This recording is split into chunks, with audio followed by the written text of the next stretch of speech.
Let's find out what it's like day by day for you, huh? Let's see, coming up, there is a new full moon at 26 Aquarius, early in the morning. But as you're watching the show, Venus has stumbled into the Saturn-Neptune square. She's squaring Saturn, she's opposing Neptune, and remember, Saturn is stopping. And so when out comes the Grim Reaper, big things fall on people. Poor girls, next few days, okay? There's an eclipse on September 1st that gives you another scary month like the one 3 months ago, because that eclipse is going to set off the Saturn-Neptune square that's still pretty doggone tight. Let's take a look at it. As Saturn slows down and stops, Saturn's influence is cold and dry. So you'll get dehydrated. Drink plenty of water. Now as you go through next week, the planet Mars moves from 4 to 8.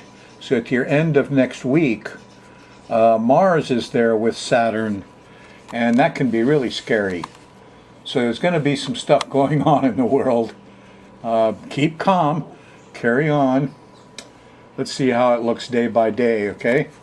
In fact, if you're watching the Thursday night show on the 11th of August, you're smack in the middle of it. Yep. The moon is on the Mars. There it is. And Thursday is a tough day. It starts with being angry in the middle of the day. And here's Venus getting in trouble. She's getting locked up. Big things are falling on her. She's in real danger, huh? And here's Neptune really early Friday morning at 2-3 o'clock in the morning Hawaiian time. So this is a very difficult Thursday night, Friday morning. Kids can't communicate. You can't communicate either Friday afternoon. Moon's in Sagittarius. Squares Mercury. Finally, here's a trine to the sun. But it's late Friday night. It's like midnight Hawaiian time. And that might get you out of it. Notice I've marked this period right here, Thursday and Friday basically, as the time of grave difficulties in the world due to this nasty, they call him the Great Malefic, huh? The worst. Sometimes he's known as the devil or the Grim Reaper. Sometimes he's just an innocent looking guy in a dark suit with a tie. But he's in trouble, and he's going to make trouble for everybody else. And by the time you get to Saturday afternoon, moon shifts into Capricorn, starts to settle down a little bit, okay? On Sunday the 14th, there's actually nice angles to Neptune and Venus, and we kind of feel like we regained our faith in love and niceness and refinement a little bit. Sunday night late, 9-10 o'clock in the evening, the moon goes by Pluto. There's discovery. There's new things going on, things you didn't know about. Yeah, put on your Sherlock Holmes hat and go hunting late Sunday night. Early Monday, on the 15th, moon's still in Capricorn till you get to here. And so you're still pretty organized, and Mercury is in harmony, so you'll get off to work, and communication, transportation seems to be behaving. But here, here is the square to Uranus. It's about dinner time. After dinner, it's shaky again. Now, this is tailing off. Remember, we got 20-day orb on either side of the station. And so, you know, you've only got another few days while Uranus is tailing off. It's getting a lot weaker. But you could still see quakes and shakes and things twirling here on Monday. That's... I still haven't got complete reports about Kauai yet because I'm on Tuesday. Anyway, there's a nice Jupiter, some wisdom, truth coming out Monday afternoon. After the feeling of isolation and shaking, you know, there's a really nice piece of wisdom here, and natural knowing, so to speak, that happens. On Tuesday the 16th, the moon shifts into Aquarius, get a different vibe altogether. By Tuesday night, here's a nice sextile to Mars and to Saturn, and we're getting things repaired, and the heroes are out. there's action and energy, and it's organized. And you know, if the military ever did good stuff, there's a chance for it to do some good stuff Tuesday afternoon and evening. Wednesday, the moon's still in Aquarius, and as you go towards the evening, here's a nice sextile to Uranus. Here's the good side of Uranus, which is basically common sense, you know, and Aquarian values, and a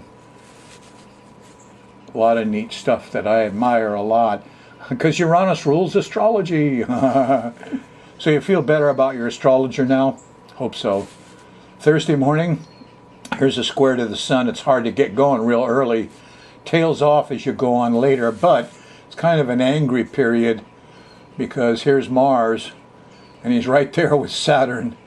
And on Thursday night, the moon's going to square Mars, square Saturn, and then go to the conjunction to Neptune.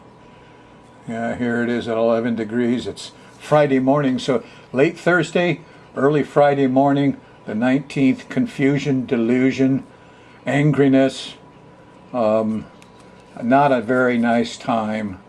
There is, just after breakfast on Friday, a sextile to Pluto. Some new discovery might come up and change your mind about some of this, but you know, we're set up for some problems here, and a lot of these things are going to get tripled. You know, when you get to that eclipse, September 1st, you got a whole month of September to mull over this stuff that's happening. Friday night, yeah, it's not too friendly. There's an opposition to Venus. She's not doing well. It's no time for love or sex. Nope. And then you go late Friday night. Here's this opposition to Jupiter and Mercury.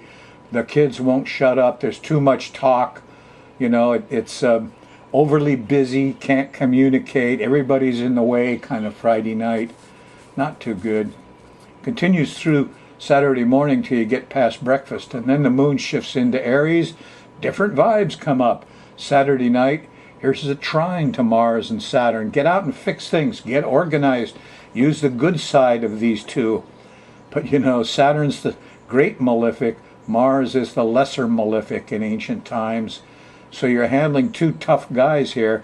It's all about physical stuff. Both are specialists in the physical world. Sunday, on the 21st, the moon's still in Aries. There's a square to Pluto. It's a little panicky just after breakfast. And the final shot, maybe, if Uranus has one, he's 22 days now after the station, but the moon's going to go by Uranus late Sunday night, the 21st, and you still could get some shakings and twirlings, although they ought to be much less in power, huh? And Monday, on the 22nd, here's a trine to the sun, so you're getting out there and getting going, and things are getting done.